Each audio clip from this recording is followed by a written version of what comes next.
I went no contact with my biological parents, and then my father found me on TikTok. I 28 non-binary, have cut both my biological parents off. The dad at 25 and the mom at 27. Dad is a covert narcissist and mom was his flying monkey, still is. Allow me the time to give you some backstory. I, at 10, was parentified and would babysit my little brother, full-blood brother. 6 at this time every day after school and for quite a while on the weekends. The biological parents were divorced at this point. Dad claims mom cheated, but I believe he cheated as well.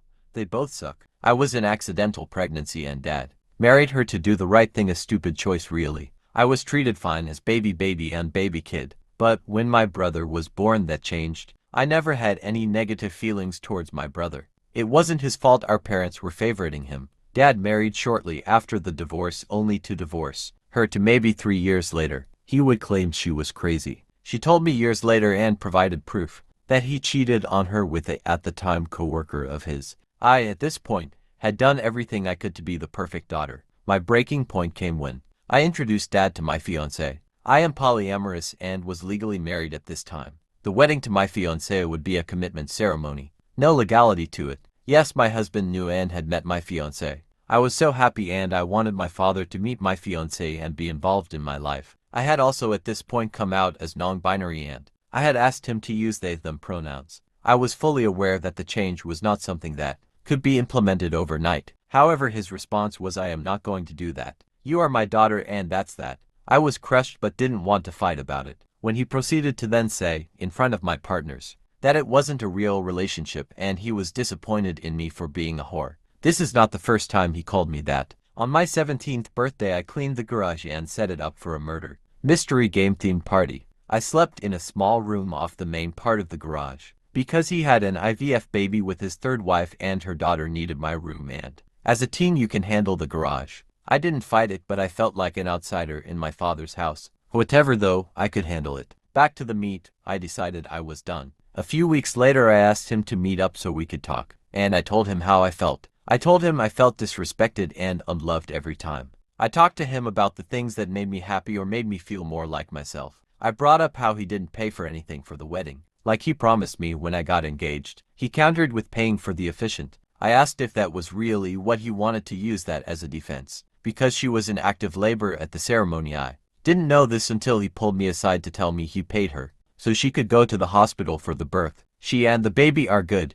I checked on her after the wedding. He then proceeded to talk down to me and once again gaslight me into keeping the relationship. I didn't speak to him outside of a few texts here and there. At 25, I had finally had enough when he made a really insensitive comment about my miscarriage that they caused. I have Crohn's disease and got pregnant at 27 by my husband, though we were only dating at this point. I wrote him a very long and honest message about I have felt every day since the divorce, how he consistently made me feel like I was never enough, how I could never match up to his sons, the IVF baby and my full brother, and his new daughter, my stepsister, his third wife's child from her previous marriage, how I was good for free childcare and house maintenance, how he never treated me like I was his child but as a punching bag with my mother's face. He blew up but I blocked him. I hadn't heard from him since. I was still speaking to my mother, but I had asked her to not relay any information about me to him. I later found out that she was telling him things. I can't get into it because it's still guts.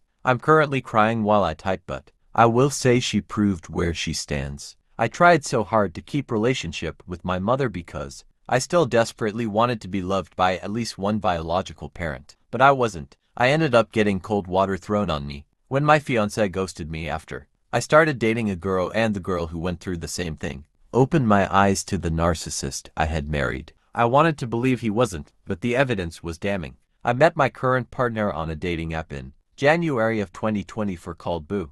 It matched us based on our personality types, which was spot on. We started as friends and spoke online every day for 2 months before he came to see me in person for the first time. He lives in another country, so we planned a sleepover. After we met in person a few times, I was firmly not interested in a relationship, as I was going through the divorce and was licking my wounds. He drove me 3 hours to the previous town I lived in with my ex-husband so I could attend the divorce hearing in person. He was my moral support and the muscle in case he showed up too. Thankfully, he attended over Zoom and I felt less afraid seeing on a screen versus in person. As we were driving back, I sobbed in the passenger seat and screamed, saying my divorce war cry playlist. My partner helped me create a month before the hearing. The divorce was finalized and over with on April 1st, 2024.